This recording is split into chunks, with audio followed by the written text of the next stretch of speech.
ಪ್ರತಿದಿನ ಸುದ್ದಿಜಾಲ. ನಮಸ್ತೆ ವೀಕ್ಷಕರೇ, ನಾನು ಅನನ್ಯ ಎಸ್ ಭಾರದ್ವಾಜ್. ವಿಶೇಷ ಸುದ್ದಿಗಳ ಪ್ರಸಾರ ವೀಕ್ಷಿಸಿರಿ. ಅಮೆರಿಕ ವಿಮಾನ ಪತನ, 6 ಸಾವು. ಅಮೆರಿಕ ಸೇನೆಯ ಇಂಧನ ತುಂಬಿಸುವ ಕೆಸಿ-135 ವಿಮಾನ ಇರಾಕ್ನ ಪಶ್ಚಿಮ ಭಾಗದಲ್ಲಿ ಗುರುವಾರ ಪತನಗೊಂಡಿದ್ದು, ಎಲ್ಲ 6 ಸಿಬ್ಬಂದಿ ಮೃತಪಟ್ಟಿದ್ದಾರೆ. ವಿಮಾನದಲ್ಲಿದ್ದ 6 ಸಿಬ್ಬಂದಿ ಮೃತಪಟ್ಟಿದ್ದಾರೆ. ದುರ್ಘಟನೆಗೆ ಕಾರಣ ಪತ್ತೆ ಹಚ್ಚಲು ತನಿಖೆ ಪ್ರಗತಿಯಲ್ಲಿದೆ. ಶತ್ರುಗಳು ನಡೆಸಿದ ದಾಳಿಯಿಂದ ಅಥವಾ ಫ್ರೆಂಡ್ಲಿ ಫೈರ್ನಿಂದ ವಿಮಾನ ಪತನಗೊಂಡಿಲ್ಲ ಎಂದು ಅಮೆರಿಕ ಸೇನೆಯ ಸೆಂಟ್ರಲ್ ಕಮಾಂಡ್ ಶುಕ್ರವಾರ ತನ್ನ ಹೇಳಿಕೆಯಲ್ಲಿ ತಿಳಿಸಿದೆ. 2 ವಿಮಾನಗಳನ್ನು ಒಳಗೊಂಡ ಈ ಘಟನೆಯಲ್ಲಿ ಒಂದು ವಿಮಾನ ಪತನಗೊಂಡಿದೆ. ಇನ್ನೊಂದು ವಿಮಾನ ಸುರಕ್ಷಿತವಾಗಿ ಕೆಳಗೆ ಇಳಿದಿದೆ ಎಂದು ಹೇಳಿದೆ. ವಿಮಾನವನ್ನು ನಾವೇ ಹೊಡೆದುರುಳಿಸಿದ್ದೇವೆ ಎಂದು ಇರಾಕ್ನಲ್ಲಿರುವ ಇರಾನ್ ಬೆಂಬಲಿತ ದಿ ಇಸ್ಲಾಮಿಕ್ ರೆಸಿಸ್ಟೆನ್ಸ್ ಸಂಘಟನೆ ತಿಳಿಸಿದೆ. ಕೆಸಿ-135 ಸ್ಟ್ರಾಟೋ ಟ್ಯಾಂಕರ್ ವಿಮಾನವನ್ನು ಅಮೆರಿಕ ಸೇನೆಯು ಇತರ ವಿಮಾನಗಳಿಗೆ ಆಗಸದಲ್ಲೇ ಇಂಧನ ತುಂಬಿಸಲು ಬಳಸುತ್ತದೆ. ಆ ಮೂಲಕ ಯುದ್ಧ ವಿಮಾನಗಳಿಗೆ ಹೆಚ್ಚು ದೂರ ಸಂಚರಿಸಲು ಮತ್ತು ಲ್ಯಾಂಡಿಂಗ್ ಇಲ್ಲದೆಯೇ ತುಂಬಾ ಸಮಯ ಕಾರ್ಯಾಚರಣೆ ನಡೆಸಲು ಅನುವು ಮಾಡಿಕೊಡುತ್ತದೆ. ಪತನಗೊಂಡ 4ನೇ ವಿಮಾನ ಇರಾನ್ ವಿರುದ್ಧದ ಯುದ್ಧ ಆರಂಭವಾದ ಬಳಿಕ ಅಮೆರಿಕವು ಕಳೆದುಕೊಂಡ 4ನೇ ವಿಮಾನ ಇದಾಗಿದೆ. ಇದಕ್ಕೂ ಮುನ್ನ ಕುವೈತ್ ಸೇನೆಯು ಇರಾನ್ನ ವಿಮಾನವೆಂದು ತಪ್ಪಾಗಿ ಭಾವಿಸಿ ಅಮೆರಿಕದ 3 F-15 ಈ ವಿಮಾನಗಳನ್ನು ಹೊಡೆದುರುಳಿಸಿತ್ತು. ಜಾಗತಿಕ ಅಡೆತಡೆಗಳ ಸರಿದೂಗಿಸಲು ಕೇಂದ್ರದಿಂದ ₹57,381 ಮೀಸಲು. ತೈಲ ಆಘಾತ ಮತ್ತು ಪಶ್ಚಿಮ ಏಷ್ಯಾ ಸಂಘರ್ಷದಿಂದ ಉಂಟಾಗುವ ಇಂಧನ ಕೊರತೆ ಮತ್ತು ಪೂರೈಕೆ ನಿರಂತರ ಅಡಚಣೆಗಳ ಭೀತಿಯ ನಡುವೆ ಜಾಗತಿಕ ಅಡೆತಡೆಗಳನ್ನು ಪರಿಹರಿಸಲು ಆರ್ಥಿಕ ಸ್ಥಿರೀಕರಣ ನಿಧಿಗೆ ಕೇಂದ್ರವು ₹57,381 ಕೋಟಿಗಳನ್ನು ಮೀಸಲು ಇಡಲು ನಿಗದಿಪಡಿಸಿದೆ ಎಂದು ಹಣಕಾಸು ಸಚಿವೆ ನಿರ್ಮಲಾ ಸೀತಾರಾಮನ್ ಶುಕ್ರವಾರ ಲೋಕಸಭೆಯಲ್ಲಿ ತಿಳಿಸಿದರು. ಸರ್ಕಾರ ಸಂಸತ್ತಿನ ಮುಂದೆ ಇಟ್ಟಿದ್ದ ಅನುದಾನಕ್ಕಾಗಿ 2ನೇ ಪೂರಕ ಬೇಡಿಕೆಯ ಮೇಲಿನ ಚರ್ಚೆಗೆ ಅವರು ಉತ್ತರಿಸುತ್ತಿದ್ದರು.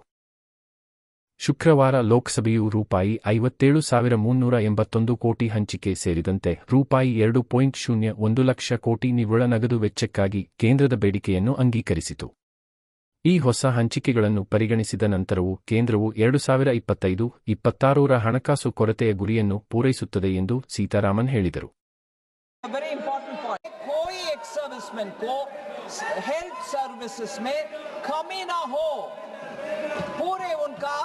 व्यवस्था ठीक होना चाहिए, इसीलिए 6,140 करोड़ ये सप्लीमेंट्री डिमांड फॉर ग्रांट्स में हम प्रावधान.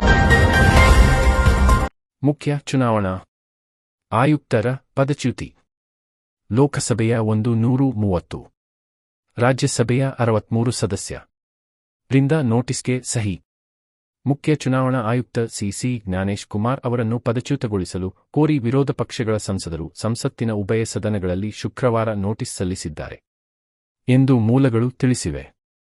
ಲೋಕಸಭೆಯ 130 ಸದಸ್ಯರು ಮತ್ತು ರಾಜ್ಯಸಭೆಯ 63 ಸದಸ್ಯರು ಈ ನೋಟಿಸ್ಗೆ ಸಹಿ ಹಾಕಿದ್ದಾರೆ ಎಂದು ಮೂಲಗಳು ಹೇಳಿವೆ. ಇಂಡಿಯಾ ಒಕ್ಕೂಟದ ಪಕ್ಷಗಳ ಸದಸ್ಯರು ಇದಕ್ಕೆ ಸಹಿ ಮಾಡಿದ್ದಾರೆ. ಎಪಿ ಸಹ ಇದಕ್ಕೆ ಬೆಂಬಲ ವ್ಯಕ್ತಪಡಿಸಿದೆ ಎಂದು ಗೊತ್ತಾಗಿದೆ. ಸಿಸಿ ಪದಚ್ಯುತಿಗೆ ಕೋರಿ ನೋಟಿಸ್ ಜಾರಿಯಾಗಿರುವುದು ಇದೇ ಮೊದಲು ಎಂದು ಮೂಲಗಳು ತಿಳಿಸಿವೆ.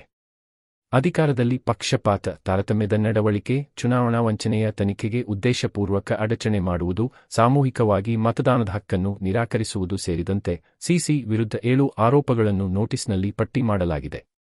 ಆಡಳಿತಾರೂಢ ಬಿಜೆಪಿಗೆ ಸಿಸಿ ನೆರವು ನೀಡುತ್ತಿದ್ದಾರೆ. ಪ್ರಮುಖವಾಗಿ ಮತದಾರರ ಪಟ್ಟಿಯ ವಿಶೇಷ ಸಮಗ್ರ ಪರಿಷ್ಕರಣೆಯಲ್ಲಿ ಬಿಜೆಪಿಗೆ ಅನುಕೂಲ ಮಾಡಿಕೊಡುವ ಉದ್ದೇಶ ಹೊಂದಿದ್ದಾರೆ ಎಂದು ಆರೋಪಿಸಲಾಗಿದೆ.